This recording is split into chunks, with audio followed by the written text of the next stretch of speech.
The world's just better with cake in it. So let's make this caramel pumpkin poke cake. And I'll have all the ingredients and the amounts in the description below.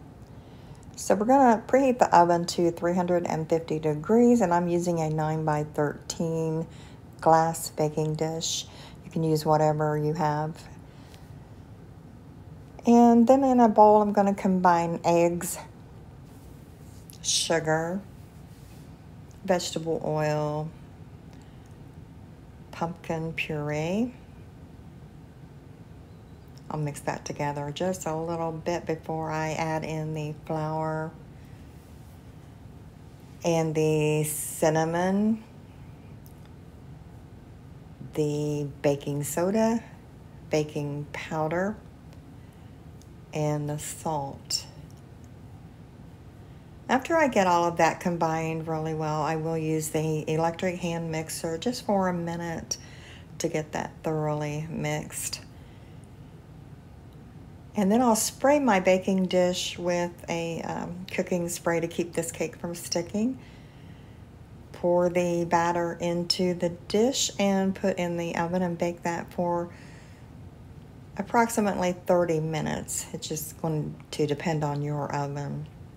While that's baking, go ahead and start mixing your frosting, and you'll need Cool Whip, powdered sugar, and cream cheese.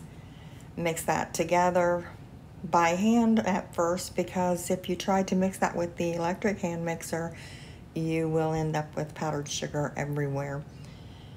So after you get that combined, then you can mix with the hand mixer until it's all creamy and thick. After your cake is done, you can take it out of the oven, let it cool down for about 10 minutes, and then you can poke some holes in it. After that, you can go ahead and pour your caramel sauce over it, and then let that cool completely before you add on the cream cheese, whipped topping, powdered sugar mixture.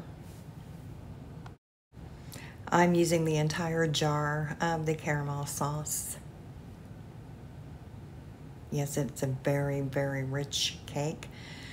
And then after that cools completely, I'll go ahead and start putting dollops of the frosting mix on top. And it's just easier to spread if you put it on like this. It's already almost all over the entire cake, and then you can just spread it out a little bit with a spatula like I'm doing. After I get all of that spread as I like it, I'm going to go ahead and sprinkle on some crushed pecans. You could use any nuts you like. And then after I cut this, I will drizzle over a little more caramel sauce. Just depends on who wants more caramel. So this cake, like I said, is very rich. It is very delicious. Give it a try, enjoy. Thanks for stopping by, and I'll see you next time.